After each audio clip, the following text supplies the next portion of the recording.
Go and play, Doc. Have fun. But he hadn't had fun. He had wandered aimlessly around the hotel, poking into the maid's closets and the janitor's room, looking for something interesting, but not finding it. A small boy paddling along a dark blue carpet woven with twisted black lines. He had tried a room door from time to time, but of course they were all locked. The passkey was hanging down in the office. He knew where, but Daddy had told him he shouldn't touch that. And he didn't want to. Did he? Why are you here? There was nothing aimless about it after all. He had been drawn to room 217 by a morbid kind of curiosity. He remembered a story Daddy had read him once when he was drunk. That had been a long time ago, but the story was just as vivid now as when Daddy had read it to him. Mommy had scolded Daddy and asked him what he was doing, reading a 3-year-old baby something so horrible. The name of the story was Bluebeard. That was clear in his mind too, because he thought at first Daddy was saying bluebird, and there was no bluebirds in the story, or birds of any kind for that matter. Actually, the story was about Bluebeard's wife, a pretty lady that had corn-colored hair like Mommy. After Bluebeard married her, they lived in a big, ominous castle that was not unlike the Overlook.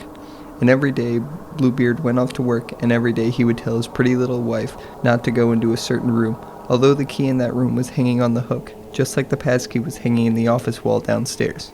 Bluebeard's wife had gotten more and more curious about the locked room. She tried to peep through the keyhole the way Danny had tried to look through room 217's peephole with similar, unsatisfying results. There was even a picture of her getting down on her knees and trying to look under the door, but the crack wasn't wide enough. The door swung wide and the old fairy tale had depicted her discovery in ghastly, loving detail. The image was burned in Danny's mind. The severed heads of Bluebeard's 7 precious wives were in the room, each one on its pedestal, the eyes turned up to whites, the mouths unhinged and gaping in silent screams. They were somehow balanced on necks ragged from the broadsword's decapitating swing, and there was blood running down the pedestals.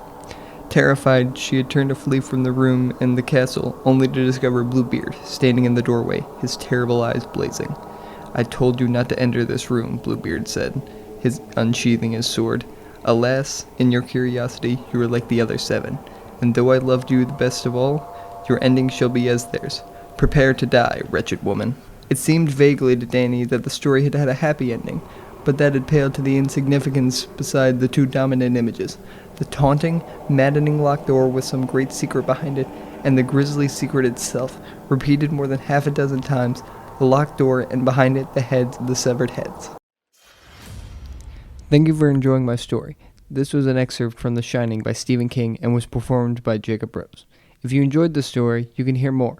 Find more stories like this one and other projects from our media studios with WJHS on air as well as on YouTube. Find more by searching for our channel called WJHS Studios. Subscribe.